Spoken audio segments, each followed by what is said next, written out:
ഇപ്പോൾ 100% സ്പെൻഡിങ്, അത് കഴിഞ്ഞിട്ട് പിന്നെ ഒരു 20 റുപ്പീസും കൂടെ കടം മേടിക്കാൻ പറ്റുമെന്നുള്ള നോക്കുക. അപ്പോൾ ഈ ഒരു ബാധ്യതയെ കവർ ചെയ്യുന്ന ഒരു ബേസിക് ടേം പ്ലാൻ എല്ലാവരും മാൻഡേറ്ററി ആയിട്ട് എടുക്കണം. അതെങ്കിലും ഉണ്ടെങ്കിൽ എല്ലാവരും ഫുള്ളി ഇൻഷുർഡ് എന്ന് ഞാൻ പറയും. ഇത് ആരോടും പറയാൻ പറ്റത്തില്ല. നമുക്ക് വയ്യായികളൊന്നും എക്സ്പ്രസ് ചെയ്യാൻ. ഞാനൊരു വിക്ടിമാണ് അതിൻ്റെ. എൻ്റെ കാർ ആക്സിഡൻറ്റ് കഴിഞ്ഞിട്ട് I was on coma for 7 days, then 14 days on ICU, പിന്നെ അത് കഴിഞ്ഞിട്ട് 45 days ഞാൻ ഹോസ്പിറ്റലിൽ കിടന്നു. അത് എൻ്റെ ഉത്തരവാദിത്വമാണെന്ന് മനസ്സിലാക്കി പോയി ചോദിച്ചെങ്കിൽ ഇത് കിട്ടുള്ളൂ. നമ്മളവിടെ ചെന്ന് പോളിസി ഡോക്യുമെൻ്റ് തപ്പി. അപ്പോൾ ഇവർ സൂയിസൈഡ് ചെയ്യാതിരിക്കാൻ വേണ്ടിയിട്ട് അവിടെ ചുറ്റിനും ആൾക്കാരിരിക്കുക. ഈ പൈസ ഞാൻ ഇവർക്ക് ആർക്കും കൊടുക്കത്തില്ല, മോൻ്റെ വിദ്യാഭ്യാസത്തിന് വേണ്ടി എടുക്കുള്ളൂ. എനിക്കറിയത്തില്ല 4 ലക്ഷം രൂപ അവർക്ക് എന്ത് ഉപകാരപ്പെട്ടു എന്നറിയില്ല. പക്ഷേ പല സമയങ്ങളിലും ലൈഫ് ഇൻഷുറൻസിലെ ഒരു ഏജൻറ്റ് അവരുടെ ലോകമായി മാറി. അന്ന് അവർ ആ ചെക്ക് മേടിച്ചിട്ട് ആ മോനോട് പറഞ്ഞ് എൻ്റെ കാലോട്ട് വന്നിരിക്കാനാണ് പറഞ്ഞത്. അന്ന് ലിറ്ററലി ഞാൻ കരഞ്ഞുപോയി.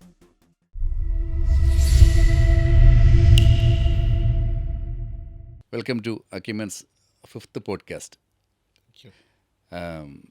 നമ്മൾ കഴിഞ്ഞ എല്ലാ പോഡ്കാസ്റ്റുകളും സ്റ്റോക്ക് മാർക്കറ്റിനെ സംബന്ധിച്ച് നമ്മൾ പറഞ്ഞുകൊണ്ട്, ഇപ്പോൾ അതിനകത്തൊരു ചേഞ്ച്. ഇപ്പോൾ എല്ലാ ഫിനാൻഷ്യൽ പ്രൊഡക്ട്സും എല്ലാവരും താല്പര്യമുള്ളൊരു സബ്ജക്റ്റാണ്. അപ്പോൾ ഏറ്റവും ഇമ്പോർട്ടൻ്റ് ആയിട്ട് നമുക്ക് വേണ്ട എന്താ പറയുക, വെള്ളം, വായു, ഭക്ഷണം എന്ന് പറഞ്ഞ പോലെ തന്നെ നമുക്ക് 3 കാര്യങ്ങളാണ് ഇപ്പോൾ ഈ ഫിനാൻഷ്യൽ മാർക്കറ്റിൽ നമുക്ക് പേഴ്സണലി വേണ്ടത്. തീർച്ചയായിട്ടും. ഒന്ന് SIP, നമ്മൾ ഓൾറെഡി അതിനെക്കുറിച്ചൊരു ഡിസ്കഷൻ കഴിഞ്ഞതാണ്. 2 ഹെൽത്ത് ഇൻഷുറൻസ്. 3 ഒരു ടേം ഇൻഷുറൻസ്. ഓക്കെ. ഈ 3 പേഴ്സണലി എൻ്റെ അഭിപ്രായത്തിൽ ഈ 3 വളരെ അനിവാര്യമാണ് ഒരു സാധാരണ ഒരു മനുഷ്യന്.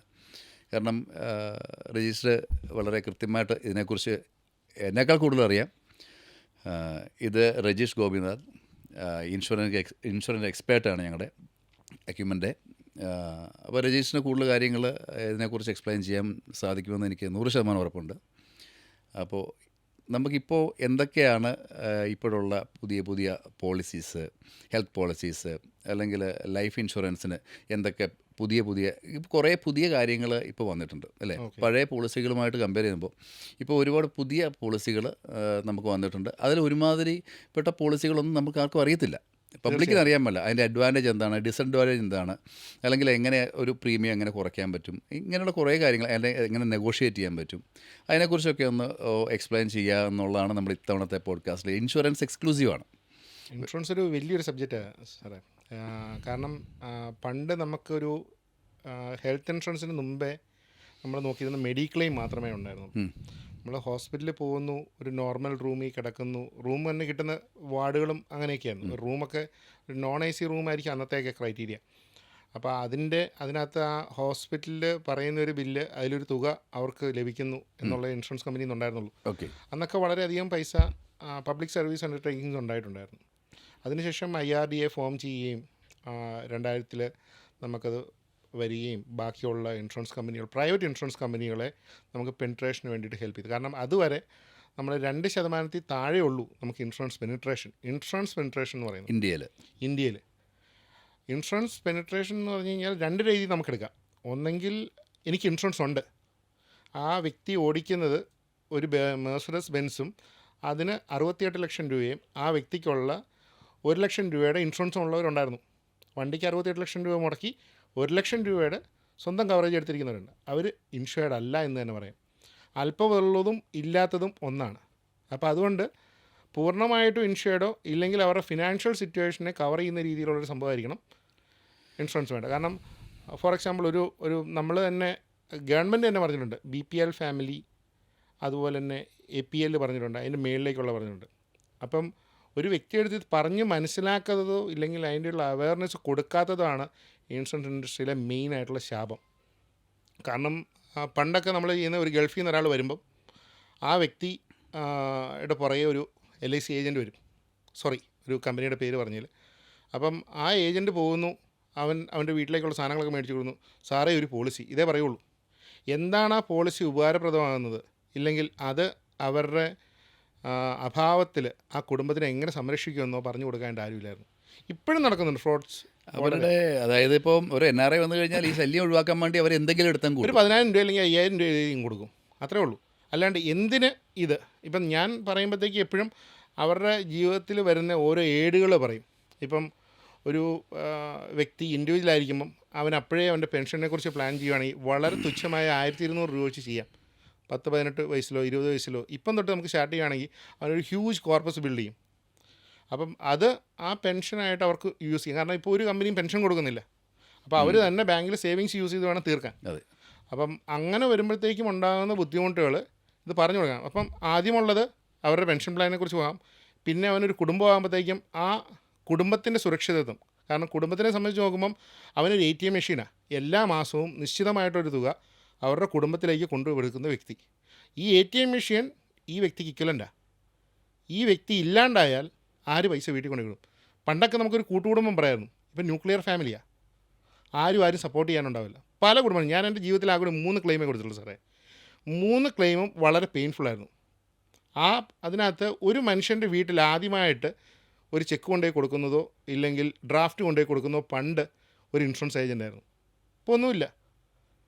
ഇപ്പോൾ അതിനെക്കുറിച്ച് പറയാറുമില്ല, കാര്യങ്ങളൊന്നുമില്ല. കാരണം എല്ലാവരും ലൈഫ് സ്റ്റൈലിനെ ഉദ്ദേശം അങ്ങ് പോകും.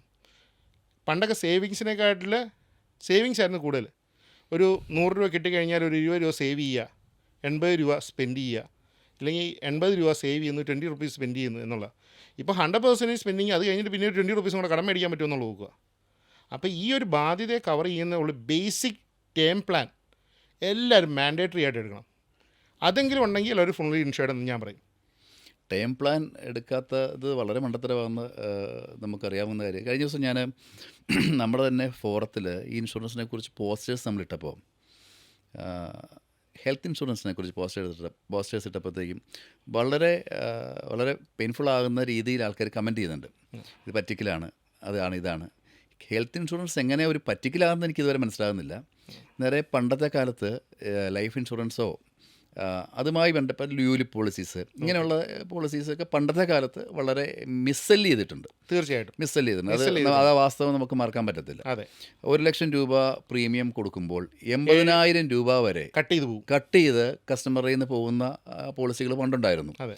അതിൽ നിന്നൊക്കെ ഒത്തിരി മാറിയിട്ടുണ്ട്, ഒരുപാട് മാറിയിട്ടുണ്ട്. അപ്പോൾ അതൊരു ബിറ്റർ എക്സ്പീരിയൻസ് എല്ലാവർക്കും ഉണ്ട്. അതുകൊണ്ടാണ് ഇൻഷുറൻസ് കേൾക്കുമ്പോൾ ആൾക്കാർക്ക് പ്രശ്നം. ഹെൽത്ത് ഇൻഷുറൻസ് എന്ന് പറഞ്ഞു കഴിഞ്ഞാൽ ഒരു അസുഖം വന്നു കഴിഞ്ഞാൽ ആ ഫാമിലി തന്നെ ഇല്ലാണ്ടായി പോകുന്ന തരത്തിലുള്ള അസുഖങ്ങളാണ് ഇപ്പോൾ വരുന്നത്, അല്ലേ? അത് ഹെൽത്ത് ഇൻഷുറൻസ് നമ്മൾ കവേർഡ് അല്ലെങ്കിൽ നമ്മൾ ഫിനിഷായി പോകും ഒരു അസുഖം വന്നു കഴിഞ്ഞാൽ. ഇനി ഒന്നും വേണ്ട, ഇപ്പോഴത്തെ സമയത്ത് പനി അല്ലെങ്കിൽ ഈ കോവിഡ് കഴിഞ്ഞാൽ പിന്നെ ഒരുപാട് പ്രശ്നങ്ങളുണ്ട്. ഒരാഴ്ച ഹോസ്പിറ്റലിൽ കിടന്നു കഴിഞ്ഞാൽ എങ്ങനെയെന്ന് പറഞ്ഞാൽ ഒരു 50,000 രൂപ, ഇല്ലേ? അപ്പോൾ ഒരു സാധാരണക്കാരന് സഹിക്കാൻ അത് ബുദ്ധിമുട്ടാണ്. അവൻ്റെ എൻറ്റയർ ബഡ്ജറ്റിനെ അത് ബാധിക്കുന്ന കേസാണ് അത്. ക്രിട്ടിക്കൽ ഇൽനെസ് എന്ന് പറഞ്ഞാൽ അത് അതിലും വലിയ പ്രശ്നങ്ങളാണ്. അപ്പോൾ ഹെൽത്ത് ഇൻഷുറൻസിൻ്റെ ശരിക്കും നമ്മൾ ഈ ഒരു ഡിസ്കഷനിൽ പറയേണ്ടത് ഹെൽത്ത് ഇൻഷുറൻസിൻ്റെ ഒരു ഇമ്പോർട്ടൻസ്, അതെങ്ങനെ നമുക്കത് പബ്ലിക്കിന് ശരിക്കും ഒരു അവയർനെസ്. ഇപ്പം ആദ്യം ഒരു പ്രീമിയം ഒരു 10,000 രൂപയായിരിക്കാം, അല്ല 15, ഡിപ്പെൻസ് ഓൺ ഏജ് ആണല്ലോ, അല്ലേ? പ്രീമിയം വരുന്നത് ഏജ് കൂടുന്നതിനനുസരിച്ച് പ്രീമിയം കൂടും. ഫാമിലി നമ്പേഴ്സ് കൂടുന്നതനുസരിച്ച് പ്രീമിയം കൂടും. അപ്പോൾ ഇപ്പോൾ അറിയാൻ പാടാത്ത കുറേ കാര്യങ്ങൾ ഇപ്പം പബ്ലിക്കിനുണ്ട്. ഇപ്പം 65 വയസ്സിന് മേളിൽ ഇൻഷുറൻസ് കിട്ടുമോ, പേരൻസിന് കിട്ടുമോ, ക്രിട്ടിക്കൽ ഇൽനെസ് ലൈക്ക് ക്യാൻസർ പോലുള്ള വലിയ വലിയ അസുഖങ്ങൾക്ക് കിട്ടുമോ, അങ്ങനെ കുറേ സംശയങ്ങൾ ഇപ്പോഴും പബ്ലിക്കിനുണ്ട്. ഇനി രജിസ്റ്റർ ഹെൽപ്പ് ചെയ്യേണ്ട കാര്യങ്ങളെന്ന് പറഞ്ഞാൽ നമ്മളൊരു ഹെൽത്ത് ഇൻഷുറൻസ് പോളിസി എടുക്കുമ്പോൾ എന്തൊക്കെ കാര്യങ്ങളാണ് ശ്രദ്ധിക്കേണ്ടത്, അത് എങ്ങനെയാണ് ഇപ്പം ഒരു കാര്യം എനിക്ക് പറയാൻ വന്നത്. കഴിഞ്ഞ ദിവസം ഒരു റിന്യൂവൽ വന്നപ്പോൾ എൻ്റെ ഒരു ക്രെഡിറ്റ് ആപ്ലിക്കേഷനകത്ത് എൻ്റെ വണ്ടിയുടെ റിന്യൂവൽ വന്നു.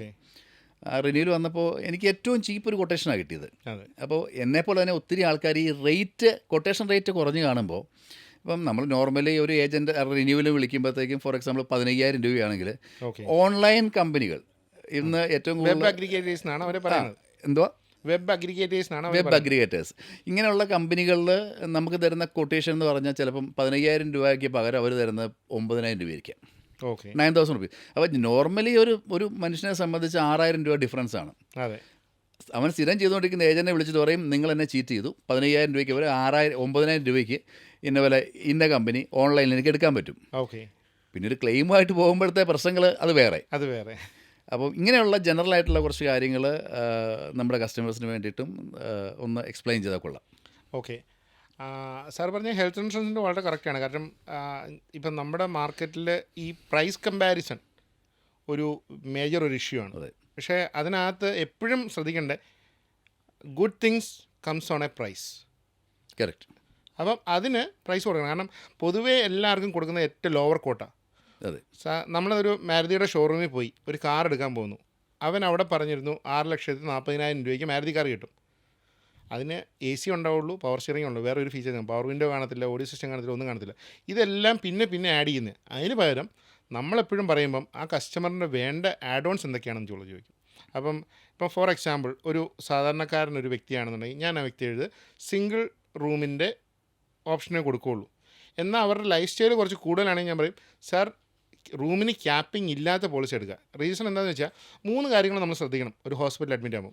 ഒന്ന്, കാരണം റൂം ക്യാപ്പിംഗ്, കോ പേയ്മെൻറ്റ്, ഇതിനെക്കുറിച്ചൊക്കെ ഒന്ന് എക്സ്പ്ലെയിൻ ചെയ്യാൻ. വിശദമായിട്ട് പറയാം. കാരണം ഒരു വ്യക്തി ഹോസ്പിറ്റലിൽ ചെല്ലുമ്പം ഈ സെൻറ്റർ 3 സ്റ്റേജസ്. ഒന്ന്, ഏറ്റവും ഇമോഷണലി ഡിസ്റ്റർബ്ഡ് ആയിരിക്കും, ഫിനാൻഷ്യലി ആൻഡ് മെൻ്റലി. ഇതാരോടും പറയാൻ പറ്റത്തില്ല. നമുക്ക് വയ്യായികളൊന്നും എക്സ്പ്രസ് ചെയ്യാൻ. ഞാനൊരു വിക്ടിമാണ് അതിൻ്റെ. എൻ്റെ കാർ ആക്സിഡൻറ്റ് കഴിഞ്ഞിട്ട് I was on coma for 7 days, then 14 days on ICU. പിന്നെ അത് കഴിഞ്ഞിട്ട് 45 days ഞാൻ ആ ഹോസ്പിറ്റലിൽ കിടന്നു. എന്നിട്ടാണ് റിക്കവർ ചെയ്തത്.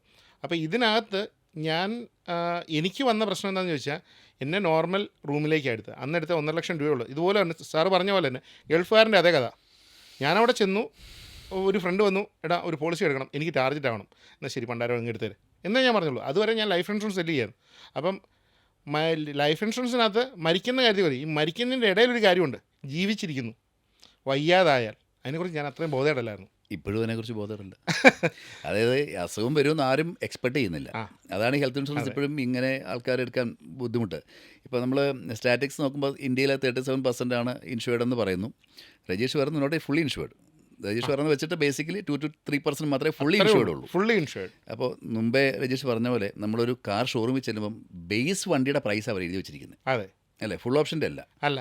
ഫുൾ ഓപ്ഷൻ വണ്ടി എടുക്കണമെങ്കിൽ അതിനുള്ള പേയ്മെൻറ്റ് കൊടുക്കണം. പേയ്മെൻറ്റ് കൊടുക്കുന്നതിന് മുമ്പേ അവരുടെ റിക്വയർമെൻ്റ് അറിയണം സാർ. പൊതുവേ ഒരു മനുഷ്യനും ഇത് ചോദിക്കത്തില്ല. അവരുടെ റിക്വയർമെൻറ്റ്, അവരുടെ ലൈഫ് സ്റ്റൈൽ എന്താ, അവർക്ക് എന്തൊക്കെ ആവശ്യങ്ങൾ വരും, അവരുടെ ഫാമിലിയുടെ പ്രീ ഹിസ്റ്ററി, അവരുടെ ഹാർട്ട് അറ്റാക്സ് ഉള്ള ഫാമിലി, അതുപോലെ തന്നെ ക്യാൻസർ വന്ന ഫാമിലി. ദിസ് ഈസ് അറ്റ്ലീസ്റ്റ് ഒരു 50 to 60% ഹെറിഡിറ്ററി. പിന്നെ അവരുടെ ലൈഫ് സ്റ്റൈൽ, ജങ്ക് ഫുഡ്സ് ആണോ, അതോ പ്രോപ്പറായിട്ടുള്ള എക്സസൈസസ് ഉണ്ടോ, ഇല്ലെങ്കിൽ എക്സസൈസ് മാത്രമേ ഉള്ളൂ. നമുക്ക് സെവറൽ ന്യൂസ് ചെയ്യുന്നുണ്ട്. ജിമ്മി തന്നെ അഡിക്റ്റ് ആയിട്ടുള്ളവൻ വളരെ 6 പാക്കോട് നിൽക്കുന്ന വ്യക്തിക്ക് കാർഡിയാക് അറസ്റ്റ് വന്നു. കോവിഡ് അനദർ സിനാരിയോ നമ്മളെങ്ങനെ ഓവർകം ചെയ്തുകൊണ്ടിരിക്കുക. പക്ഷേ അതിൻ്റെയും ഞാനൊരു വ്യക്തിമാണ്. ഞാൻ കിടന്നിട്ടുണ്ട് 18 സ്റ്റെറോയിഡുമായിട്ട്. അപ്പോൾ എൻ്റെ ലങ്സിൻ്റെ കപ്പാസിറ്റി 28% ഉള്ളൂ. 28% ഫൈബ്രോസിസ് ആയി. അപ്പം ബാലൻസ് വെച്ചിട്ടാണ് ഞാൻ ജീവിക്കുന്നത്. അപ്പോൾ എനിക്ക് അതിൻ്റേതായിട്ടുള്ള പ്രോസ് ആൻഡ് കോൺസ് സ്റ്റെപ്സ് എടുത്തേ തരുള്ളൂ. എന്നാൽ എൻ്റെ ആക്സിഡൻറ്റ് കഴിഞ്ഞപ്പോഴത്തേക്കും ഞാൻ ഹെൽത്ത് ഇൻഷുറൻസ് ഇമ്പ്രൂവൈസ് ചെയ്യാൻ ചെന്നപ്പോഴോ അവർ തരത്തില്ല. ഒരു ഇൻസിഡൻറ്റ് കഴിഞ്ഞ് കഴിഞ്ഞാൽ പിന്നെ അവർ പോളിസി, കാരണം എനിക്ക് വീണ്ടും അസുഖങ്ങൾ വരാം, സർജറീസ് വരാം, ഇതെല്ലാം വരാം. ഇതിനെക്കുറിച്ച് ആരും ബോധേടല്ല. ആദ്യം എല്ലാവരും സൂപ്പർമാനാണ്. എൻ്റെ ചുറ്റുവട്ടത്തുള്ളവർക്കോ എൻ്റെ സുഹൃത്തുക്കൾക്കോ എന്തെങ്കിലും പറ്റിക്കഴിഞ്ഞാലോ, ആക്സിഡൻറ്റ് പറ്റിയാലോ, ഹോസ്പിറ്റലേഷൻ വന്നാലോ അവർ ബോധേടല്ല. എൻ്റെ കുടുംബത്തിൽ വന്നാൽ മാത്രമേ ബോധറേഷൻ ഉണ്ടാവുള്ളൂ. ആ സമയത്ത് അവർക്ക് ഇൻഷുറൻസ് കിട്ടുകയില്ല. ഈ ഒരു പ്രശ്നമാണ് ഏറ്റവും seismic issue. That needs B addressed. അപ്പോൾ ആ കസ്റ്റമറിനോട് മുഖത്ത് നോക്കി ബ്ലണ്ടായിട്ട് നമുക്ക് പറയാൻ പറ്റണം, സാർ നിങ്ങൾക്ക് ഇങ്ങനെ ഈ കാര്യങ്ങളുള്ളതുകൊണ്ട്, നിങ്ങളുടെ ഫാമിലിയിൽ ക്യാൻസർ ഉണ്ടായിരുന്നതുകൊണ്ട് possibility of reoccurring over there in your family അത് കൂടുതലാണ്, അതുകൊണ്ട് നിങ്ങൾക്ക് ഈ പ്രൊട്ടക്ഷൻ നന്നാവും. അത് സജഷനാണ്. അവരാണ് ഫൈനൽ ഡിസിഷൻ. കാരണം ഞാനൊരു പോളിസി കൊടുത്തു കഴിഞ്ഞിട്ട് അവർ പറയാം, നിങ്ങളിതിൽ എക്സ്പേർട്ടായിട്ട് എന്തുകൊണ്ട് എന്നോട് ഇത് പറഞ്ഞു തന്നില്ല, അതെനിക്ക് കൊള്ളും. ഞാൻ പറഞ്ഞു കൊടുത്തിട്ട് അവരെടുത്തില്ലെങ്കിൽ അവരുടെ കുറ്റമാണ്. അപ്പം നമ്മൾ നോളജ് പകർന്നു കൊടുക്കുക, എന്നിട്ട് നമ്മൾ ഹെൽത്ത് ഇൻഷുറൻസ് എടുക്കുന്നത് നല്ലതാണ്. ഞാൻ നേരത്തെ പറഞ്ഞ റൂം ക്യാപ്പിംഗ്, നമ്മൾ റൂമിന് ഏത് റൂം വേണമെങ്കിൽ എടുക്കാം, ഡീലക്സ് റൂം എടുക്കാം, സ്യൂട്ട് റൂം എടുക്കാം. ഇതിനൊന്നും നമുക്ക് പൈസ കൊടുക്കേണ്ടി വരത്തില്ല എനി റൂം ക്യാപ്പിംഗ് ഉണ്ടെങ്കിൽ. ഇല്ലെങ്കിൽ ബേസിക് പോളിസിയിൽ എന്താ, maximum it will be 1% of the sum assured. ഇല്ലെങ്കിൽ മാക്സിമം ഉള്ളത് single standard AC room. This is the best thing which is their own the base policy. 1,00,000 രൂപയുടെ കവറേജിന് 1000 രൂപയുടെ റൂമേ എടുക്കാൻ പാടുള്ളൂ. ഇത് അറിയാതെ എടുക്കുന്നവർ പെട്ടുപോകും ചുരുക്കത്തിൽ. കാരണം വെച്ചാൽ ആ സമയത്ത് ഒരു ഹോസ്പിറ്റലിലെ റൂം ഇപ്പോൾ എനിക്കൊരു ഫ്രാക്ചറായി, ഞാൻ ഹോസ്പിറ്റലിൽ ചെയ്യുന്നു. ആ ഓർത്തോപീഡിക് ഡിപ്പാർട്ട്മെൻറ്റിൽ സിംഗിൾ സ്റ്റാൻഡേർഡ് AC റൂം അവർക്ക് കൊടുക്കുന്നത് 5 എണ്ണേ ഉണ്ടാവുള്ളൂ. അപ്പോൾ അവർ വേറെ ഒരു റൂമിൽ ഓപ്റ്റ് ചെയ്യും. അപ്പം അഡീഷണൽ ചാർജസ് അതിൻ്റെ മേളിൽ വരും. അല്ലെങ്കിൽ ഇവിടെ റൂം ഇല്ലാത്തതുകൊണ്ട് എന്നാൽ അടുത്ത ഡീലക്സ് റൂം തന്നോളൂ. ഡീലക്സ് റൂം എടുക്കുമ്പോഴത്തേക്കുള്ള ബുദ്ധിമുട്ട് എന്താ, ആ അഡീഷണൽ റൂം റെൻറ്റ് മാത്രമല്ലായിരുന്നു, there will be additional nursing fee. അവിടെ 10 നേഴ്സുമാരുള്ളിടത്ത് ഇവിടെ 10 നേഴ്സുമാർ ആ കൂടി 15 ബെഡ്സിന് വേണ്ടി മാത്രമാണ്, മറ്റേത് 30 ബെഡ്സ് ആയിരിക്കും. അപ്പം നേഴ്സിംഗ് ഫീ, ഡോക്ടേഴ്സ് ഫീ, ഇതെല്ലാം ഇതിൻ്റെ കൂടെ ആഡ് ഓൺസ് ആണ്. അപ്പം first thing to be noted is about health insurance റൂമിൻ്റെ ക്യാപ്പിംഗ് അവരുടെ ലൈഫ് സ്റ്റൈൽ അനുസരിച്ച് അവർ ഡിസൈഡ് ചെയ്യണം. Second thing ICU benefit. ICUവിനകത്തും പണ്ടുണ്ടായിരുന്നു 2% ഓഫ് ICU ചാർജസ്. ICUവും നമുക്ക് സമ്മഷ്യൂരിൻ്റെ അത്ര വേണം, നമുക്ക് എത്ര കവറേജ് ഉണ്ടോ ആ കവറേജിൻ്റെ അത്രയും നമുക്ക് യൂട്ടിലൈസ് ചെയ്യാൻ പറ്റണം. എൻ്റെ ബാങ്കിൽ അക്കൗണ്ട് ഒരു പൈസ ഉണ്ട്, എനിക്കത് ഫുള്ളായിട്ട് യൂസ് ചെയ്യണം, എൻ്റെ ഒരു ഹോസ്പിറ്റൽ ആവശ്യത്തിന് യൂസ് ചെയ്യണമെന്ന് പറഞ്ഞാൽ അത് തീർച്ചയായിട്ടും കിട്ടണ്ട. അപ്പോൾ അത് ഓപ്റ്റ് ചെയ്യണം. മൂന്നാമതായിട്ടുള്ള കാര്യമാണ് അവർക്ക് ഡേ കെയർ പ്രൊസീജിയേഴ്സ്. ഇതേ രീതിയിൽ നമ്മൾ കൈ ഒടിഞ്ഞ് ഹോസ്പിറ്റലിൽ പോകുമ്പോൾ എന്നെ പിടിച്ച് 2 ദിവസം അഡ്മിറ്റ് ചെയ്താലേ എൻ്റെ പൈസ കിട്ടുള്ളൂ എന്ന് പറയുന്ന കാര്യമില്ല. ഡോക്ടർ സർട്ടിഫൈ ചെയ്യാണ് this will be treated as A day care procedure എന്ന് പറഞ്ഞാൽ അവർക്ക് ആ ക്ലെയിം കൊടുക്കണം. കാരണം ഒരു കഴിഞ്ഞ ദിവസം നമുക്ക് വന്ന ക്ലെയിമാണ് 17,800 രൂപ ബൈക്കിൽ നിന്ന് വീണ് കൈ ഒടിഞ്ഞതാണ്. എനിക്കൊരു പേഴ്സണൽ എക്സ്പീരിയൻസ് ഉണ്ട്. ഓക്കെ. കോവിഡ് ആയ സമയത്ത് എൻ്റെ വൈഫിന് കോവിഡായി. കോവിഡായിട്ട് ഞാൻ ഹോസ്പിറ്റലിൽ അഡ്മിറ്റായി. ആ സമയത്ത് അറിയാലോ ഭയങ്കര ടൈറ്റായല്ലോ ഹോസ്പിറ്റലിൽ, ഭയങ്കര പൈസയാണ്. ഒരു ദിവസം 1 ലക്ഷം രൂപ. ഇവിടെ എറണാകുളത്തൊക്കെ തന്നെ. ഇനി അത് കൊടുക്കാമെന്ന് പറഞ്ഞാൽ പോലും ബെഡില്ലാത്ത അവസ്ഥയാണ്. അത് കഴിഞ്ഞ് ഞാൻ എൻ്റെ ഹോം ടൗണിൽ പോയി അവിടുന്ന് ഒരു പ്രത്യേക രീതിയിൽ നമ്മൾ ഹോസ്പിറ്റലൈസ്ഡായി. കാരണം അത്രയും ക്രിട്ടിക്കൽ സ്റ്റേജ് ആയിപ്പോയി. കഴിഞ്ഞ് ഒരു 6-7 ഡേയ്സ് ഞാൻ കറക്റ്റ് ഓർമ്മയില്ല, എൻ്റെ നിയർ ബൈ 50,000 ബില്ലായി. ഫുള്ള് നമ്മുടെ ഇൻഷുറൻസ് ഏജൻറ്റ് പറഞ്ഞാൽ നിൽക്കുന്നത്, സാർ ഒന്നും പേടിക്കണ്ട, ഫുള്ളി കവേഡാ, ഒന്നും പേടിക്കണം. കഴിഞ്ഞ് ക്ലെയിമിന് ഹോസ്പിറ്റലിൽ വിട്ടു. ആകെ പാസ്സായത് എൻ്റെ 18,000 റുപ്പീസാണ് എനിക്ക് പാസ്സായി കിട്ടിയത്. ബാക്കി PP കിറ്റ് കൺസ്യൂമബിൾസ് എന്ന് പറഞ്ഞിട്ട് തള്ളി. കൺസ്യൂമബിൾസ് എന്ന് പറയുന്നത് നമ്മുടെ യൂഷ്വലി ഒരു നോർമൽ ഹോസ്പിറ്റലൈസേഷന് നമ്മുടെ 8-10% ഓഫ് ദി ബില്ലിങ്ങിൻ്റെ കാർവ് ചെയ്യും അവർ. ഇപ്പം ഈ കോവിഡിൻ്റെ സമയത്ത് PP kit was not a part of consumable. അപ്പം നമ്മളൊരു നേഴ്സ് വന്ന് കയറി കാണുക, ഇല്ലെങ്കിൽ ഡോക്ടർ വന്ന് കയറി കാണുക, ഇതെല്ലാം അവരൊരു PP കിറ്റായിട്ട് ബില്ല് ചെയ്യും. ഓരോന്നായിട്ട് ബില്ല് ചെയ്യും. ഡെയിലി 3-4 PP കിറ്റ് ബില്ല് ചെയ്യും. ഡെയിലി 3-4 PP കിറ്റ് ബില്ല് ചെയ്യും. അപ്പം പിന്നെ അവർ ഫേസ് മാസ്ക് യൂസ് ചെയ്യുന്നുണ്ട്. ആ ഫേസ് മാസ്ക് അത് PP ഇതിൻ്റെ കൺസ്യൂമറിൻ്റെ ഭാഗമാണ്, ട്യൂബ്സ് കൺസ്യൂമറിൻ്റെ ഭാഗമാണ്. അപ്പോൾ ഒരു തവണ യൂസ് ചെയ്യാൻ 2ാം തവണ യൂസ് ചെയ്യാൻ പറ്റത്തില്ല. ചിലപ്പോൾ അവർ യൂസ് ചെയ്യുമായിരിക്കും, പക്ഷെ ബില്ല് ചെയ്യുന്നതിനകത്ത് ഇത് മുഴുവൻ വരും. ഹോസ്പിറ്റലിൻ്റെ സൈഡിനകത്തും ഉള്ള പ്രശ്നങ്ങൾ എന്ന് പറഞ്ഞാൽ അവർ ബില്ല് ചെയ്യുന്ന സാധനങ്ങൾ എല്ലാം ഇൻഷുറൻസ് കമ്പനി ഏറ്റെടുക്കാൻ നമ്മുടെ കരാറിൽ നേരത്തെ ഉണ്ടായിരിക്കുന്നത്. റീസൺ എന്താണെന്ന് ചോദിച്ചാൽ നമ്മൾ ഏറ്റവും ആദ്യം നമുക്കുണ്ടായിരുന്ന എസ്കോട്ടലിൻ്റെ ഫോണായിരുന്നു. അതിൽ നമുക്ക് ഇൻകമിങ് ₹1.60 ഉണ്ടായിരുന്നപ്പോഴാണ് ഞാൻ ഫോൺ എടുക്കുന്നത്. അതിന് മേളില്ല. അപ്പം നമ്മൾ ഈ ഫോൺ കണ്ടിട്ട് തൊട്ടടുത്തുള്ള ബൂത്തിൽ കയറി ഞെക്കി വിളിക്കുകയായിരുന്നു ചെയ്തുകൊണ്ടിരുന്നത്. അത് കഴിഞ്ഞപ്പം പിന്നീട് അത് 40 പൈസയിൽ ഇൻകമിങ്ങിന് BSN വന്നു. അപ്പോൾ എല്ലാവരും BSNലേക്ക് പറഞ്ഞു, BSNൻ്റെ ഫ്രണ്ടിലേക്ക് ക്യൂ റേഷൻ കടയുടെ പോലെ. അപ്പം അത് കഴിഞ്ഞപ്പം അംബാനി വന്നു, 500 രൂപയ്ക്ക് ഫോൺ, 501 രൂപയ്ക്ക് ഫോൺ. അതാണ് ഒരു റെവല്യൂഷൻ. ഇത് കഴിഞ്ഞിട്ട് പിന്നെ അപ്ഡേറ്റ് ആയി. അത് കഴിഞ്ഞപ്പോൾ ഒരു GB ഒന്നുമല്ല, 128 GB 30 രൂപ 40 രൂപ നമ്മൾ കൊടുത്ത് ഏറ്റവും സ്ലോ സ്പീഡിൽ ഇങ്ങനെ കറങ്ങിക്കൊണ്ടിരിക്കുന്ന ഈന്ന് കാണിച്ച് കറങ്ങിക്കൊണ്ടിരിക്കുന്ന ബ്രൗസറിൽ നമ്മൾ യൂസ് ചെയ്തു. ഇപ്പോൾ ആൻഡ്രോയിഡ് വന്നു. സെയിം പോലെ തന്നെ നമുക്ക് ഈ ഹെൽത്ത് ഇൻഷുറൻസിന് അപ്ഡേറ്റ് ഉണ്ട്. പണ്ടത്തെ ഹോസ്പിറ്റലിൻ്റെ റൂമിനകത്ത് 300 രൂപ 400 രൂപയായിരുന്നു. ഇപ്പം ഹോസ്പിറ്റലിനൊരു 5 സ്റ്റാർ റൂമിൻ്റെ റെൻറ്റ് വരുന്നുണ്ട് 4,500 രൂപ, 5,000 രൂപയ്ക്കാണ് റൂം റെൻറ്റ് വരുന്നത്. അപ്പോൾ ഈ റൂം ഫെസിലിറ്റീസ് വരുമ്പോഴത്തേക്കും ഈ റൂമിൻ്റെ റെൻറ്റ് അവർക്ക് ബെയർ ചെയ്യാൻ പറ്റുന്നില്ലെങ്കിൽ അവരെന്ത് ചെയ്യും? ആ 1% അവർ കട്ട് ചെയ്യും. അപ്പം ഒരു ഡീലക്സ് റൂം കൊടുത്തു, 7,500 റൂം, അവർക്ക് കിട്ടുന്ന ആ കൂടി 5,000 രൂപ.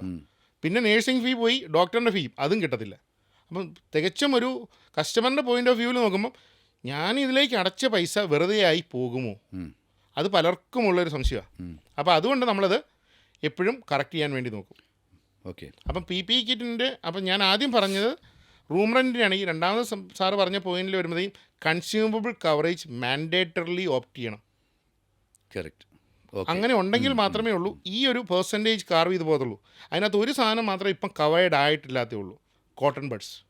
അത് മാത്രമേ ഉള്ളൂ കവേർഡ് ആയിട്ടില്ലാത്ത. ഈ റൂം ക്യാപ്പിംഗ് നമ്മൾ സംസാരിച്ചു, ഇപ്പോൾ കൺസ്യൂമബിൾ സംസാരിച്ചു.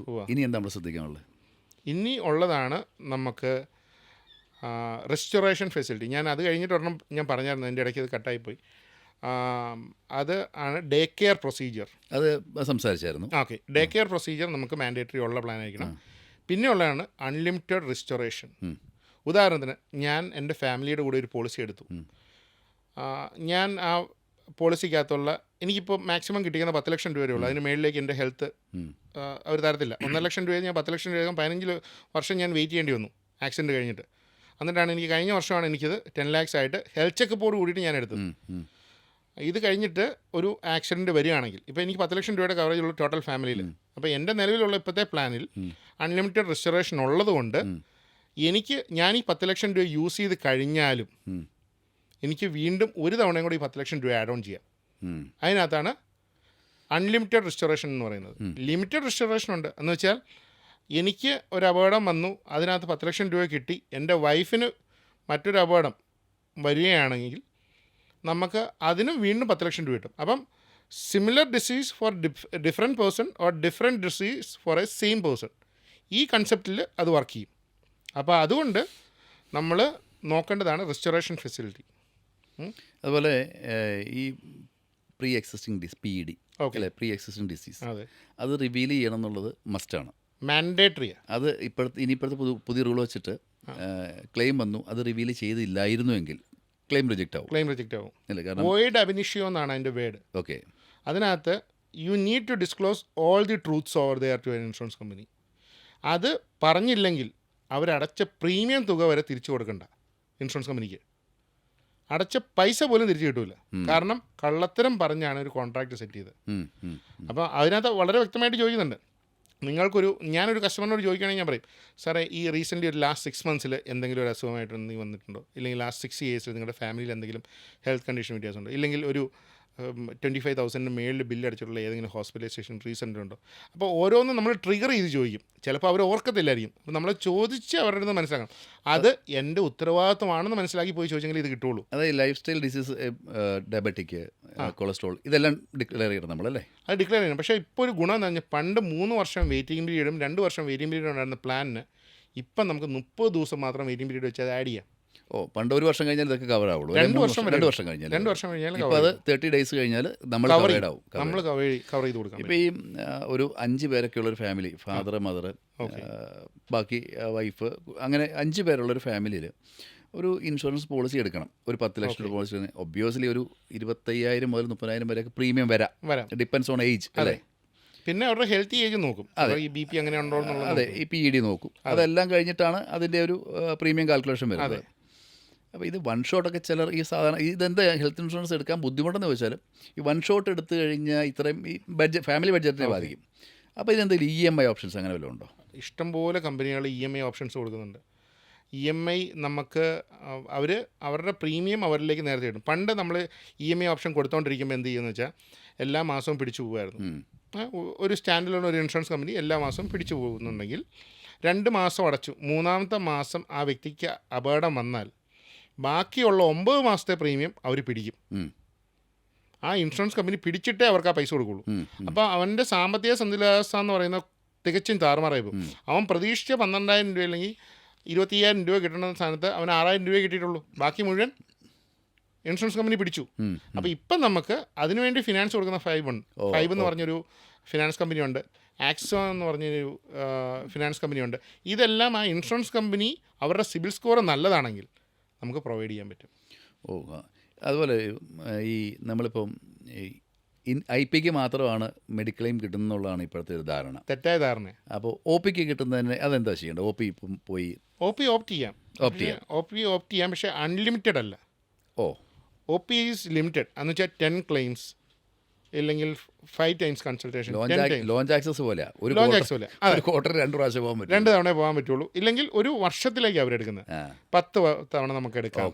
അതിനൊരു എമൗണ്ട് ഫിക്സ് ചെയ്യും. ഈ OP, മെറ്റേണിറ്റി ഇതെല്ലാം സീസണൽ ഒക്കറൻസ് വരാം, അല്ലെങ്കിൽ പ്ലാൻഡ് ആയിട്ടുള്ള സേനകൾ വരാം. കാരണം OP വരുമ്പോൾ സമയത്ത് അവർക്ക് ചെറിയ ജലദോഷം വന്നു, OP നമ്മൾ കൂടുതലെടുത്ത് എന്നാൽ ഡോക്ടറിനെ ഇൻഷുറൻസ് കമ്പനി നോക്കിക്കോളൂല്ലോ എന്നുള്ള ഇത് വരും. അപ്പം ഒക്കറൻസ് ഓഫ് ഇൻഷുറൻസ് ക്ലെയിം എന്ന് പറഞ്ഞാൽ പിന്നെയും കൂടും. അപ്പോൾ അത് ഡൈവേഴ്സിലി അത് പ്രീമിയത്തിനെയും ഹിറ്റ് ചെയ്യും. ഈ വലിയ ഡിഫറൻസ് വരുമോ എന്നാലും? ഇപ്പോൾ നോർമലി ഞാനൊരു ഹെൽത്ത് ഇൻഷുറൻസ് എടുത്തു, ഞാൻ OP ഫെസിലിറ്റി ഓപ്റ്റ് ചെയ്തു, എത്ര % ഡിഫറൻസ് വരാം അപ്രോക്സിമേറ്റ്? യൂഷ്വലി 100% ആയിട്ടുള്ള ഇപ്പോൾ നോർമൽ ഈ ഹെൽത്തി ഏജിന് ഒരു ഉദാഹരണം, ഒരു 25,000 ആണ് എൻ്റെ പ്രീമിയം കാൽക്കുലേഷൻ എങ്കിൽ എനിക്ക് ഈ ഒ പി കൂടെ ഓപ്റ്റ് ചെയ്ത് കഴിഞ്ഞാൽ ഒരു ക്ലോസ് ടു 6,000 7,000 ഇൻക്രീസ് വരും.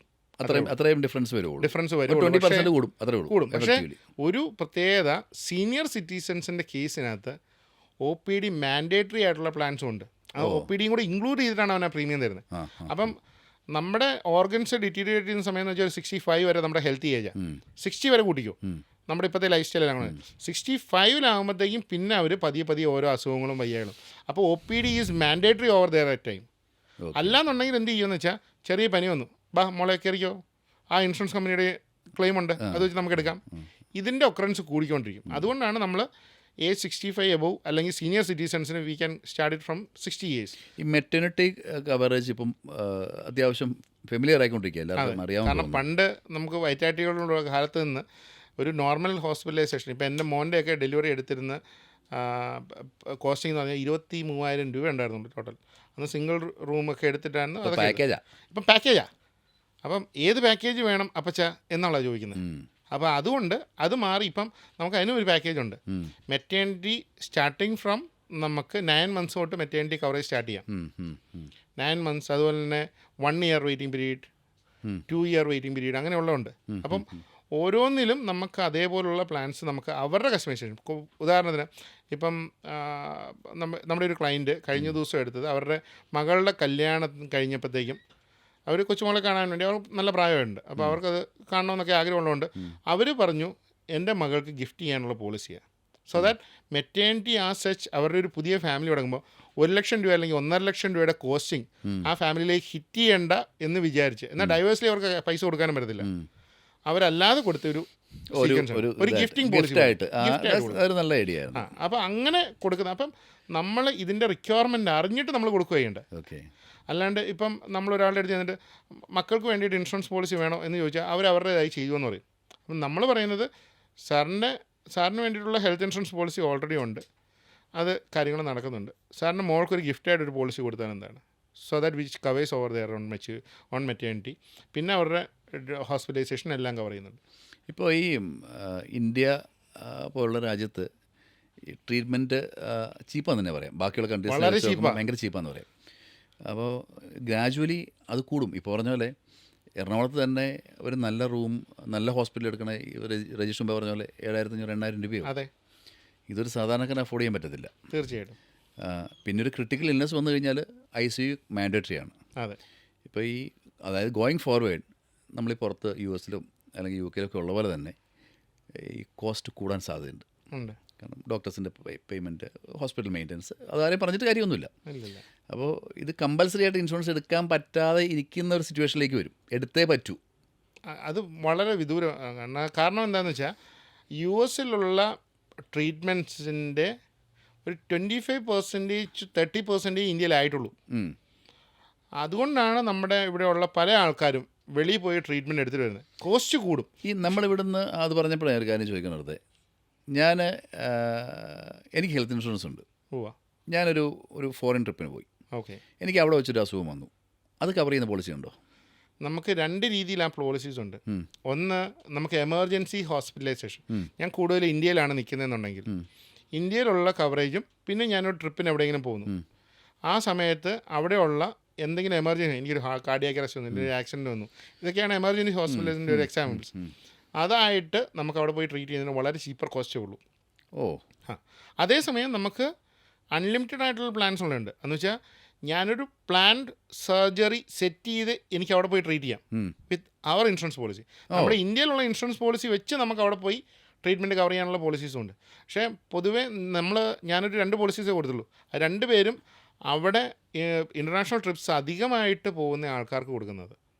അപ്പോൾ അത് നോർമൽ ലേമാനിന് ഞാനിപ്പോൾ പോയി റോൾസ് റോയ്സിൻ്റെ കാര്യം പറയുന്നതിൽ വലിയ കാര്യമില്ല. പക്ഷേ നമുക്ക് അതിന് അവർ ഓപ്റ്റ് ചെയ്തത് 3 കോടി രൂപയുടെ കവറേജാണ്. അപ്പോൾ അതിനകത്ത് 75% അവർക്ക് ക്ലെയിം ചെയ്യാം. അപ്പോൾ അവിടെയുള്ള ട്രീറ്റ്മെൻറ്റ്, കാരണം ഇന്ത്യൻ റുപ്പിയുടെ സ്റ്റാൻഡേർഡ്സ് വൈസ് US-ൻ്റെ കറൻസി റേറ്റും കൂടെ നോക്കുമ്പോൾ ഈ ഡിഫറൻസ് വരും. മനസ്സിലായി. അപ്പോൾ 50 ലക്ഷം രൂപയുടെ ഇൻ്റർനാഷണൽ കവർ എടുത്തിട്ട് പോയിട്ട് യാതൊരു കാര്യമില്ല. That needs be in crores. അപ്പോൾ അത് അവർ സെൻസിറ്റൈസ് ചെയ്ത് പറഞ്ഞു കൊടുക്കും. അവർക്കത് എടുക്കണമെന്നുണ്ടെങ്കിൽ നല്ലത്. പക്ഷേ ഈ പറഞ്ഞ 3 പേരും അവർ 3 പേരും എടുത്തിട്ടുണ്ട്. അപ്പോൾ അതിൻ്റെ നമ്മളപ്പം ഓരോരുത്തരുടെയും സ്റ്റാൻഡേർഡ് ഓഫ് ലിവിങ് നമ്മൾ അസസ് ചെയ്തതിന് ശേഷമാണ് നമ്മളത് പ്രൊവൈഡ് ചെയ്യുന്നത്. പക്ഷേ international coverage obviously we can give. അത് ഇപ്പോഴത്തെ സമയത്ത് ഇൻ്റർനാഷണൽ ട്രാവൽ ചെയ്യുന്ന ആരും എടുക്കുന്നത് വളരെ നന്നായിരിക്കും. വളരെ നന്നായിരിക്കും. അതല്ലാണ്ട് നമുക്ക് വളരെ ചീപ്പർ കോസ്റ്റിൽ ട്രാവൽ ഇൻഷുറൻസ് നമുക്കുണ്ട്.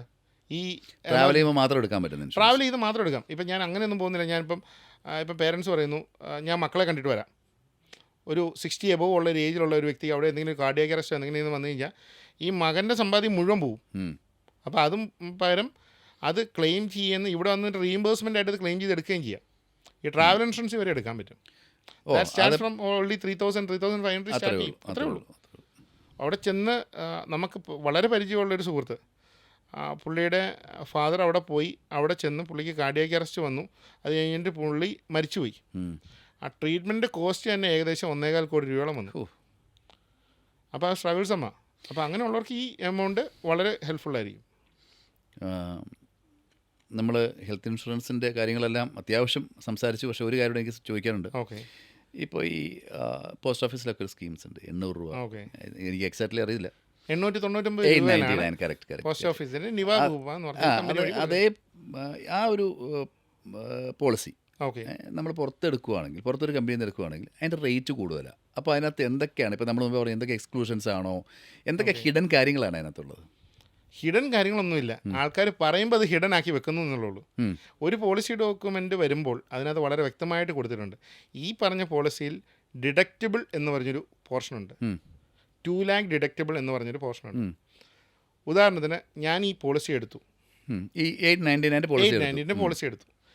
ആ പോളിസി എടുത്തിട്ട് ഞാൻ ഹോസ്പിറ്റലൈസ്ഡ് ആവുകയാണെന്നുണ്ടെങ്കിൽ എൻ്റെ ടോട്ടൽ തുക 2 ലക്ഷം രൂപയോ അതിൽ കുറവാണെന്നുണ്ടെങ്കിൽ എനിക്കൊരു പൈസ ഇൻഷുറൻസ് കമ്പനിയിൽ നിന്ന് കിട്ടത്തില്ല. ഓ, അപ്പോൾ മിനിമം 3 ലക്ഷം അടിക്കണം. അല്ല, 2,20,000 രൂപ എന്നാൽ 20,000 രൂപ കിട്ടും. അത്രേ ഉള്ളൂ. അതാണ് ഈ 15 ലക്ഷം രൂപയുടെ സ്കീം എന്ന് പറയുന്നത്.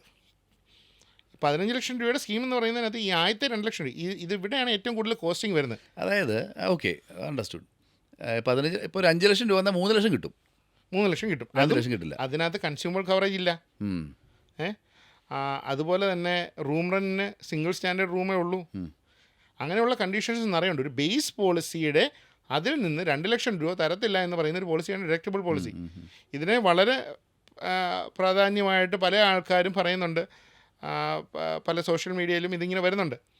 899 രൂപയ്ക്ക് പോളിസി. അപ്പം ചിലവർ പറയുന്നുണ്ട് 400 രൂപയ്ക്ക് ടേം പോളിസി. എന്തതിനകത്ത് കവർ ചെയ്യും? ഒരു വ്യക്തി ട്രാവൽ ചെയ്യുമ്പോഴോ അവർക്ക് അതിനുള്ള ഇതുണ്ടെന്നുണ്ടെങ്കിൽ പേഴ്സണൽ ആക്സിഡൻറ്റ് കവർ മാൻഡേറ്ററി കൊടുക്കണം. അതുപോലെ തന്നെ വാഹനം എടുക്കുന്നവർക്കും അങ്ങനെ കാര്യങ്ങൾ ചോദിക്കുന്നുണ്ട്. ഈ ഇൻഷുറൻസിൻ്റെ ക്ലോസുകളെല്ലാം വായിച്ച ഒരാൾ ഇൻഷുറൻസ് എടുക്കുകയെന്ന് പറയുന്നത് ഒരു വലിയൊരു കാര്യമാണ്. കാരണം ക്ലോസുകൾ മുഴുവൻ വായിച്ചാൽ എടുക്കാൻ ബുദ്ധിമുട്ടായിരിക്കാം. അങ്ങനെയൊന്നുമില്ല സാറേ, പണ്ടത്തെ കാലത്ത് പറയുന്നത് കേട്ടോ, എനിക്കതിനെക്കുറിച്ച് അറിയില്ല. അപ്പോൾ ഈ പറയുന്ന ഇപ്പോൾ നമ്മൾ സംസാരിച്ച് ഒരു കാര്യയുടെ വളരെ സീരിയസ് ആയിട്ടുള്ള ഒരു കാര്യം ചോദിക്കാനുള്ളത്, ഒരാൾക്കൊരു ക്രിട്ടിക്കൽ ഇൽനെസ് ഫൈൻഡ് ഔട്ട് ചെയ്തു, ഒരു ക്യാൻസറോ അല്ലെങ്കിൽ അങ്ങനെ എന്തെങ്കിലും ഒരു ഫൈൻഡ് ഔട്ട് ചെയ്ത് കഴിഞ്ഞാൽ ഒരു സം ഓഫ് എമൗണ്ട് കിട്ടുന്ന, അത് ഹെൽത്ത് ഇൻഷുറൻസ് അല്ല, അതിനെക്കുറിച്ചൊന്ന് പറയാമോ? പണ്ടായിരുന്നു സാറ് പറഞ്ഞിരുന്ന ഈ ക്രിട്ടിക്കൽ ഇൽനെസ്സിന് ഇത്ര എമൗണ്ടേ ആ ഇൻഷുറൻസ് കമ്പനി കൊടുക്കുകയുള്ളൂ എന്നുള്ളത്. ഇപ്പം പുതിയ വരുന്ന പ്ലാനുകളിലെല്ലാം ഏത് സർജറിയും ഇത്രയും നാൾ കഴിയുമ്പോൾ കവർ ചെയ്ത് കൊടുക്കണം. അവർ ഡിസ്ക്ലോസ് ചെയ്തിട്ടുണ്ട് എല്ലാം. അത് കൊടുക്കണമെന്ന് മാൻഡേറ്ററി ആണ്. അല്ല, ഞാൻ ചോദിച്ചത് വേറൊരു കാര്യമാണ്. ഇത് നമ്മൾ ഫൈൻഡ് ഔട്ട് ചെയ്യുന്ന മൊമെൻറ്റിൽ ഇത്ര ലക്ഷം രൂപ കിട്ടും, അങ്ങനെ ഒരു മൊമെൻറ്റിലല്ല. അത് കഴിഞ്ഞിട്ട് അവർക്ക് സർവൈവൽ പീരീഡ് ഉണ്ട്. അവർക്ക് 90 ദിവസം ജീവിച്ചിരിക്കണം. ഈ ഐഡൻറ്റിഫൈ ചെയ്തു അവർ 90 ദിവസം ജീവിച്ചിരിക്കണം. അവരുടെ ലൈഫ് സ്റ്റേജസ് റിക്കവറബിൾ അല്ലെന്നുണ്ടെങ്കിലാണ് ഈ എമൗണ്ട് കിട്ടുന്നത്. അപ്പം അവർക്ക് പാലിയേറ്റീവ് കെയറിൻ്റെ ഇതും അതുപോലെ തന്നെ ഹോസ്പിറ്റൽ എക്സ്പെൻസ് ഇതെല്ലാം കവർ ചെയ്യുന്നതിന് വേണ്ടിയിട്ട് ക്രിട്ടിക്കൽ കെയർ പോളിസീസ് എന്ന് പറയുന്ന പോളിസീസ് മിക്ക കമ്പനികൾക്കും ഉണ്ട്. അപ്പം അതിൻ്റെ കോസ്റ്റിങ് ക്ലോസ് ടു അറൗണ്ട് ഒരു 20 lakhs വരുന്ന ഒരു ഹെൽത്തി ഏജ് 45 വരുന്ന പ്രൈസിങ് എന്ന് പറഞ്ഞാൽ അറൗണ്ട് 15,000 rupees ആ റേഞ്ചേ വരുന്നുള്ളൂ. അപ്പോൾ അങ്ങനെ ഈ ഒരു സ്റ്റേജിൽ എൻ്റെ അടുത്ത് ഒരാൾ ഇതേ ചോദ്യം തന്നെ ചോദിച്ചിട്ടുണ്ട്. ഞാൻ ജീവിച്ചിരിക്കുന്നത് എൻ്റെ മക്കളെ എനിക്ക് ഡിപ്പെൻഡ് ചെയ്യാതെ എൻ്റെ ഹോസ്പിറ്റൽ എക്സ്പെൻസസ് ബെയർ ചെയ്യാൻ പറ്റണം. അപ്പം യൂഷ്വലി ഹെൽത്ത് ഇൻഷുറൻസ് അത് കവർ ചെയ്യും. ബട്ട് സ്റ്റിൽ അത് കഴിഞ്ഞിട്ടുള്ള അവരുടെ ലൈഫിലുള്ള ഇൻകം ഏണിങ് കപ്പാസിറ്റി കുറയും. ആ സമയത്ത് ഈ എമൗണ്ട് അവരെ ഹെൽപ്പ് ചെയ്യും. അങ്ങനെ ചിന്തിക്കുന്നതിന് വളരെ ചുരുക്കമാണ്. പക്ഷേ ഇത് പറഞ്ഞു കൊടുക്കുന്നതും അതിൻ്റെ കോസ്റ്റും വളരെ കുറവായതുകൊണ്ട് വളരെ നല്ല ഒരു പോയിൻ്റ് സാർ പറഞ്ഞത്. പല ആൾക്കാരിലേക്ക് ഇത് പറയുമ്പോഴത്തേക്ക് അവർ അതൊന്നും വേണ്ടാവേ അങ്ങനെയൊന്നും വന്ന് കിടക്കത്തില്ല, മക്കൾ എന്നെ നോക്കിക്കോളും, ഈ ഒരു പറച്ചില്ല. അപ്പം മക്കൾ നോക്കുന്നത് കൊണ്ടാണ് ഈ സെക്കൻഡ് ഇന്നിങ്സ് എന്ന് പറഞ്ഞ ഹോം കൂടുതലായി വന്നുകൊണ്ടിരിക്കുന്നത്. പ്രായമുള്ള ആൾക്കാരെ വൃദ്ധസദനങ്ങളായിട്ടുള്ള പണ്ട് താമസിച്ചുകൊണ്ടിരുന്നു, ഇപ്പോൾ അവർ തന്നെ മേടിക്കുക. 50 ലക്ഷം രൂപയ്ക്ക് ഒരു പാക്കേജ്, 25 ലക്ഷം രൂപയ്ക്ക് ഒരു പാക്കേജ് എന്ന് പറഞ്ഞെടുക്കുക. എന്നിട്ട് അവിടെ പോയി സുഖമായിട്ടിരിക്കുന്നു, ഭക്ഷണമൊക്കെ ആകുമ്പോഴത്തേക്ക് അവർ വിളിക്കുന്നു, ഭക്ഷണം കഴിക്കുന്നു. അപ്പം ഈ ഇനി കുറച്ച് ലൈഫ് ഇൻഷുറൻസിനെ കുറിച്ച് സംസാരിച്ചാലോ? പിന്നെ തീർച്ചയായിട്ടും. എൻ്റെ ആദ്യത്തെ കരിയർ തുടങ്ങിയ ലൈഫ് ഇൻഷുറൻസ്, അതുകൊണ്ട് എനിക്ക് ആദ്യം ഒരു കൺവിക്ഷൻ ഒന്നും ഇല്ലായിരുന്നു. ഒരു ഇൻകം ഏണിങ് കപ്പാസിറ്റി എന്നുള്ള രീതിയിലാണ് ഞാൻ പോയത്. അത് കഴിഞ്ഞിട്ട് ആ ഒരു ക്ലെയിം ഞാൻ പോയൊന്ന് കൊടുത്തു. അത് കോഴിക്കോട് വെച്ചാണ്. കോഴിക്കോട് വെച്ച് ബീച്ചിൻ്റെ സൈഡിൽ, കോഴിക്കോട് വെച്ച് വളരെ ഫെമിലിയർ നമുക്ക് എല്ലാവർക്കും. അപ്പം ബീച്ചിൻ്റെ സൈഡിൽ ഒരു മാരുതി 800 3 ദിവസമായിട്ടുള്ള ശവശരീരം വീർത്തിരിക്കുക. അപ്പം അവിടെ ക്ലീൻ ചെയ്യുന്ന കോർപ്പറേഷൻ്റെ സ്റ്റാഫ് വന്നപ്പോഴത്തേക്കാണ് ഇത് കണ്ടത്. തുറന്നു നോക്കി, ഒരാൾ മരിച്ച് 3 ദിവസമായി ജീർണിച്ചിരിക്കുക, വിഷം അടിക്കുക. അപ്പം അന്ന് ഉച്ചയായപ്പോഴത്തേക്ക് ഓഫീസിലേക്ക് നമ്മുടെ ഒരു ഏജൻറ്റ് സുധാരൻ സാർ ഓടി വന്നിട്ട് പറയുക, സാറേ ഈ പോളിസി നമ്മുടെ ആയിരുന്നു, ഈ ക്ലെയിമിൻ്റെ കേട്ടിട്ടില്ലേ? നമ്മൾ കേട്ടു. നമ്മൾ വണ്ടി എടുത്തു. പേരാമ്പ്ര സ്ഥലം. പേരാമ്പ്ര പണ്ട് ഉദയൻ്റെയൊക്കെ നാടൊക്കെ ആണെങ്കിലും, പക്ഷേ പണം പയറ്റെന്ന് പറഞ്ഞൊരു പരിപാടിയുണ്ട്. ഒരു കല്യാണമൊക്കെ നടക്കുമ്പോഴത്തേക്കും ആ സ്ഥലത്ത് എല്ലാവരും കൂടി പൈസ സ്വരുക്കൂട്ടി, അതൊരു നല്ല കാര്യമാണ്. അപ്പം ഇത് അവിടുത്തെ സ്വർണ്ണക്കടകളിലെയും ബിസിനസ് ക്യാപ്ചർ ചെയ്യാൻ വേണ്ടി അതെടുത്തു. അപ്പം പണം പയറ്റി അവർ പൈസ തിരിച്ചു കൊടുക്കുന്നു. ഇങ്ങനെ ചിട്ടിക്കാരനായിരുന്നു, സ്വർണ്ണക്കടയുണ്ടായിരുന്നു, പണം കിട്ടാതെ ഒന്ന് ചിട്ടിക്ക് വേണ്ടി പൈസ മുടക്കി. ഇതെല്ലാം കൂടി ആയപ്പോഴത്തേക്കും കടം കയറി പുള്ളി അങ്ങ് സൂയിസൈഡ് ചെയ്തു. നമ്മളാ വീട്ടിൽ ചെല്ലുമ്പം ഒരു ഭാര്യ, ഒരു കുട്ടി അന്ന് 4 വയസ്സ് കണ്ടുള്ളൂ. കഴിഞ്ഞ പ്രാവശ്യം നമ്മൾ പോയപ്പോഴത്തേക്കും നമ്മളവിടെ പോയായിരുന്നു. അപ്പം എൻജിനീയറിംഗ് ആയി, അമ്മയ്ക്കൊരു സ്റ്റിച്ചിങ് യൂണിറ്റും കാര്യങ്ങളും എല്ലാം ഉണ്ട്. അന്ന് പുള്ളിയുടെ ഒരു പോളിസി 4 ലക്ഷം രൂപയുടെ പോളിസിയാണ്. അപ്പം ഇവർക്ക് ഈ പോളിസിയെക്കുറിച്ച് അറിയത്തില്ല. ഇവരുടെ വീടിന് ചുറ്റിനും പുള്ളിക്ക് പൈസ മേടിക്കാനുള്ള ആൾക്കാരെ കൊടുക്കാനുള്ള ഒരൊറ്റ മനുഷ്യൻ അവിടെ വന്നിട്ടില്ല. അപ്പം നമ്മളവിടെ ചെന്ന് പോളിസി ഡോക്യുമെൻ്റ് തപ്പി. അപ്പോൾ ഇവർ സൂയിസൈഡ് ചെയ്യാതിരിക്കാൻ വേണ്ടിയിട്ട് അവിടെ ചുറ്റിനും ആൾക്കാരിരിക്കുക, എല്ലാവരും കുത്തുനോവ് വാക്കുകളുമായിട്ടിരിക്കുക. അപ്പം നമ്മളിത് പോയി 4ാമത്തെ ദിവസം നമുക്ക് ക്ലെയിം എമൗണ്ട് കിട്ടി. നമ്മളവിടെ ചെന്നപ്പോഴത്തേക്കും അന്ന് അവർ ആ ചെക്ക് മേടിച്ചിട്ട് ആ മോനോട് പറഞ്ഞ് എൻ്റെ കാലോട്ട് വന്നിക്കാനാണ് പറഞ്ഞത്. അന്ന് ലിറ്ററലി ഞാൻ കരഞ്ഞു പോയി. എൻ്റെ ലൈഫിൽ ആദ്യമായിട്ട് ഞാനൊരു കോർ ഫംഗ്ഷനിൽ കയറിയിട്ട് കരഞ്ഞു തന്നാൽ. അതിനകത്ത് ഏറ്റവും സെൻസിറ്റീവ് ആയിട്ടുള്ള, എന്നിട്ട് അവർ പറഞ്ഞു ഈ പൈസ ഞാൻ ഇവർക്ക് ആർക്കും കൊടുക്കത്തില്ല, മോൻ്റെ വിദ്യാഭ്യാസത്തിന് വേണ്ടി എടുക്കുള്ളൂ. എനിക്കറിയത്തില്ല 4 ലക്ഷം രൂപ അവർക്ക് എന്ത് ഉപകാരപ്പെട്ടു എന്നറിയത്തില്ല. പക്ഷേ പല സമയങ്ങളിലും ലൈഫ് ഇൻഷുറൻസിലൊരു ഏജൻറ്റ് അവരുടെ ലോകമായി മാറും. അന്ന് ഞാനതായി മാറി. അപ്പോൾ ആ ഒരു സംഭവം എൻ്റെ ലൈഫ് ചേഞ്ചിങ് മൊമെൻ്റ് ആയിരുന്നു. അന്ന് തൊട്ട് ഞാൻ ഏതൊരു കസ്റ്റമറിൻ്റെ അടുത്ത് ചെന്നാലും ലിറ്ററലി പറയും, സാറേ എൻ്റെ ജോലി ഇത് പറയാമെന്നുള്ള, ദൈവം ആരുടെ അടുത്ത് വന്ന് നേരെ ഒന്നും പറയത്തൊന്നുമില്ല. അടുത്ത ദിവസം സാറിൻ്റെ ഫോട്ടോ ഈ വീടിൻ്റെ മുന്നിൽ കൂടെ പോകുമ്പോൾ കണ്ടു കഴിഞ്ഞാൽ ഞാൻ എൻ്റെ ജോലി ചെയ്തില്ലെന്ന് എനിക്ക് തോന്നരുത്. അത് ഞാൻ വളരെ എവിഡൻ്റായിട്ട് പറയും. ആ ഒരു കൺവിക്ഷൻ എനിക്കുണ്ട്. അപ്പം ലൈഫ് ഇൻഷുറൻസ് പണ്ടുണ്ടായിരുന്നതും അത് ചെയ്തുകൊണ്ടിരുന്നതും ഒരു ടേം പ്ലാനിലാണ്. പിന്നെ ഞാൻ സ്റ്റാർട്ട് ചെയ്തതല്ല. ടേം പ്ലാൻ മാൻഡേറ്ററി ആണെന്നും അത് എടുക്കണമെന്നുണ്ടെങ്കിൽ എഡ്യൂക്കേഷൻ ക്വാളിഫിക്കേഷൻ വേണം എന്ന് ഞാൻ പറയും. പല ആൾക്കാരും ചോദിച്ചു, എനിക്ക് പൈസ ഉണ്ട്, ഞാനെന്താ എഡ്യൂക്കേഷൻ ക്വാളിഫിക്കേഷൻ നോക്കുന്നതെന്ന് ചോദിക്കും. ഇതുകൊണ്ടാണ് നമ്മുടെ പണ്ടത്തെ ഒരു ബെനിഫിഷ്യറി സ്കാം എന്ന് നടന്നു.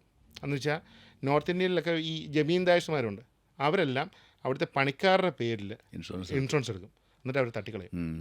കേട്ടിട്ടുണ്ട്. കോടികളുടെ അഴിമതി നടന്നത്. അതിനുശേഷമാണ് എഡ്യൂക്കേഷൻ ക്വാളിഫിക്കേഷൻ ചോദിക്കുന്നത്. ഞാൻ ഇത് തന്നെ അവരോട് പറയും, ഇങ്ങനെയൊരു സംഭവം അല്ല, എനിക്ക് ഇഷ്ടംപോലെ സ്ഥലമുണ്ട് സാറേ, ഇത് ഒരു ഇൻഷുറൻസ് കമ്പനിയുടെ മാൻഡേറ്റാണ്, ഞാൻ അതിനെപ്പറ്റി പഠിച്ചിട്ട് പറയാൻ വേണ്ടി വന്നൊരു വ്യക്തിയും. അപ്പോൾ എൻ്റെ ലിമിറ്റേഷൻസ് അവിടെ ഉണ്ടെന്നുള്ളത് ഞാൻ പറയും. അതായത് ഇൻകം മാത്രം പോരാ, എഡ്യൂക്കേഷൻ വേണം. ടേം പ്ലാനിന് എന്ന് വെച്ചാൽ വളരെ ചെറിയ തുകയ്ക്ക് ഏറ്റവും കൂടുതലായിട്ട് കവറേജ് കൊടുക്കുന്നൊരു പ്ലാനാണ്. അണ്ടർസ്റ്റുഡ്. അപ്പം അതുകൊണ്ട് ആ ഇൻഷുറൻസ് കമ്പനി തറവായിട്ട് ചെക്ക് ചെയ്യും. ഒരു വീട്ടിൽ ചെന്ന് കഴിയുമ്പോഴത്തേക്കും ഗ്രാജുവേഷൻ ആണോ? ഗ്രാജുവേഷൻ ചോദിക്കും. ഗ്രാജുവേഷൻ മസ്റ്റാ. ഇപ്പോൾ LIC ഇപ്പം ഇൻട്രൊഡ്യൂസ് ചെയ്യുന്നേ ഉള്ളൂ.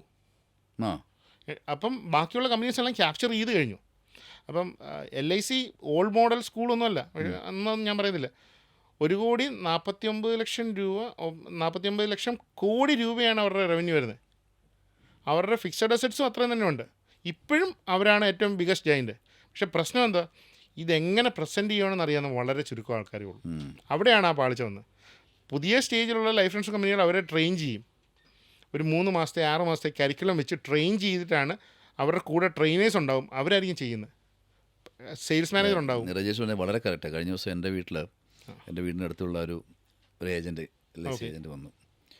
അവർ പോളിസി എടുക്കണം എന്നുള്ളതല്ലാതെ ഞാൻ ചോദിച്ചു ഇതുകൊണ്ട് എന്താ അഡ്വാൻറ്റേജ് എന്ന് വെച്ചാൽ അത് പറഞ്ഞ് കൺവിൻസ് ചെയ്യാൻ അവർക്ക് പറ്റുന്നില്ല, ഇല്ല.